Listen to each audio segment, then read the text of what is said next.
어떻게 하면 특허 범위를 넓게 보장받을 수 있는가? 그 꿀팁을 알려드리겠습니다. 안녕하십니까. 창업과 창직의 모든 것 창창TV의 허주일입니다. 오늘은 저희 창창TV 채널에 댓글을 달아주신 분이 있는데요.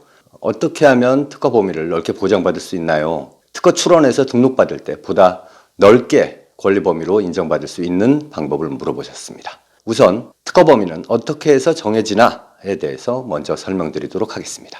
특허는 출원할 때 작성해서 제출하는 명세서에 특허 청구의 범위를 어떻게 써놓았는지에 따라서 보호받게 되는 범위, 즉 권리 범위가 정해집니다. 명세서에 도면과 글로 설명하게 되어 있지만 이 도면, 즉 그림이라는 것은 바로 이 청구의 범위에 기재되어 있는 내용을 뒷받침하기 위해 작성하는 보조적인 것에 불과합니다. 결국 청구의 범위에 어떻게 작성을 해서 제출했는가가 그 특허의 권리 범위를 정하게 되는 거죠.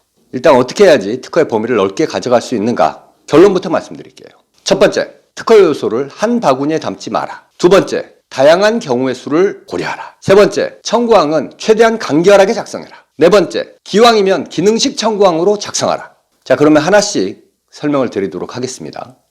첫 번째, 특허 요소를 한 바구니에 담지 마라 라는 얘기는 뭐냐면요, 특허를 출원할 때는 발명이 우선돼야 되겠죠. 발명은 특허 요소들이 모아져서 구성되는 거죠. 더 알아보기 위해서 특허 출원할 때 우리가 작성해서 제출하는 명세서라는 게 어떻게 생겼는지 한번 보시죠. 이런 특허 정보는 키프리스.or.kr 사이트에 들어가셔서 검색창에 내가 원하는 키워드를 입력을 하고 검색 버튼을 누르면 그와 관련된 특허들이 굉장히 많이 나옵니다. 그 리스트 중에서 발명의 명칭이라고 하는 그 파란색 제목을 클릭하시면 팝업이 뜹니다.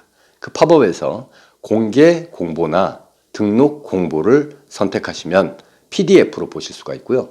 명세서 전문을 다운로드 받을 수도 있습니다.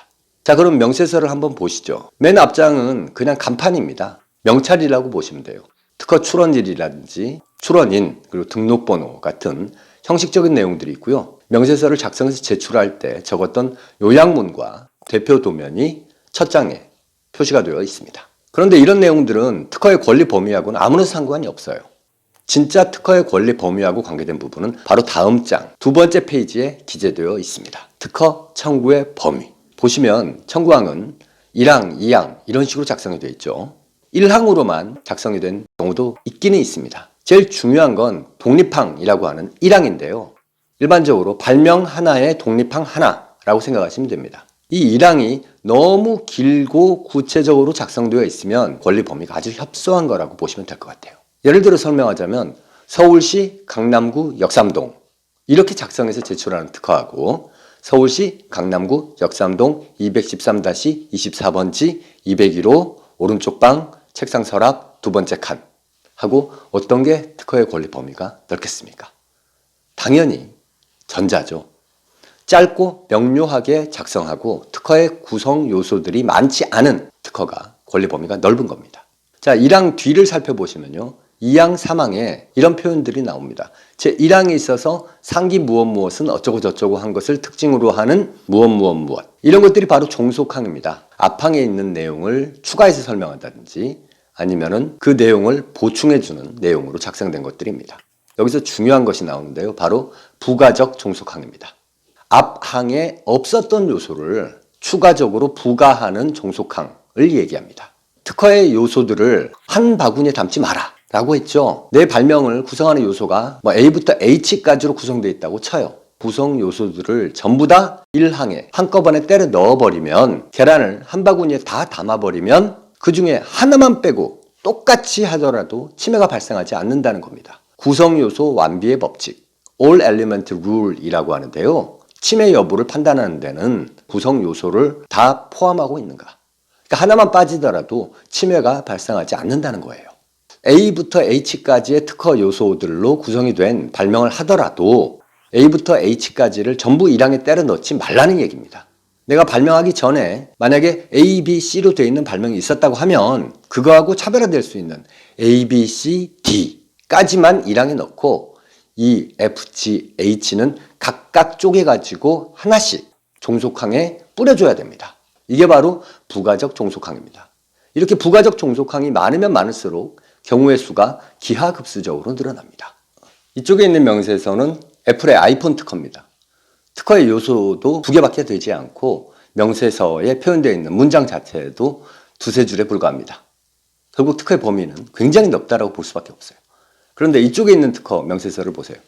그림을 봤을 때는 저는 구글 글래스 같은 특허인 줄 알았어요. 근데 자세히 살펴보니까 안경 형태로 만들어진 홀로그램 프로젝터에 관한 특허입니다.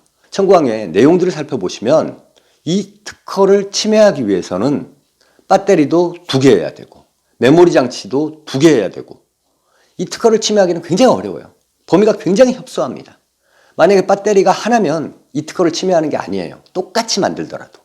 메모리 장치가 하나면 이 특허를 침해하는 게 아닙니다. 침해하기도 너무 어려울 정도로 아주 협소한 특허예요. 이런 걸 보고 하나의 그림을 그려놓고 그 그림을 그대로 추론했다라고 해서 픽처 클레임, 아주 협소한 특허가 됩니다. 너무 구체적이고 너무 상세하게 한정하는 표현을 특허 요소에 적용했을 경우에는 아무리 특허 요소가 적다고 하더라도 특허의 범위는 좁을 수밖에 없습니다. 자, 그리고 마지막으로 4번째, 기능식 청구항으로 작성되어야 합니다. 기능식 청구항이란 건 functional article이라고 하는데요. 이런 거죠.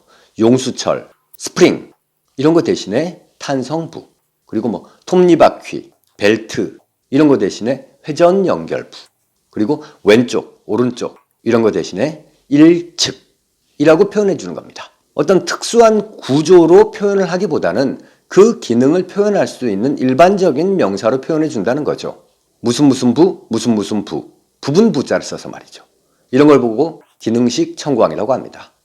이렇게 기능식 청구항으로 작성했을 경우에는 그 기능을 구현하기 위한 또 다른 구조로 바꾸더라도 침해에서 벗어나지 못한다는 겁니다. 즉, 특허의 범위를 넓게 보호받을 수 있다는 거죠. 지금까지 특허의 범위를 넓게 보장받을 수 있는 방법에 대해서 알려드렸는데요. 특허 명세서를 잘 작성해서 범위를 넓게 받는 것도 중요하지만 발명 자체가 광범위한 범위를 갖는 것이어야 된다라는 겁니다. 어떤 특수한 습관을 가진 사람이 특수한 상황에서만 써먹을 수 있는 발명을 했을 경우에는 범위가 넓을 수가 없죠. 범위가 넓고 많은 사람들에게 유용하게 활용될 수 있는 발명을 하기 위해서는 인간에 대한 관심과 깊은 고찰이 뒷받침이 되어줘야 합니다. 보다 많은 사람들을 위해서 더 많은 상황에 적용될 수 있는 발명, 본질적으로 특허의 범위를 넓게 보장받을 수 있는 방법이 아닐까 하는 생각을 해봅니다. 지금까지 창업과 창직의 모든 것, 창창TV의 허주일이었습니다.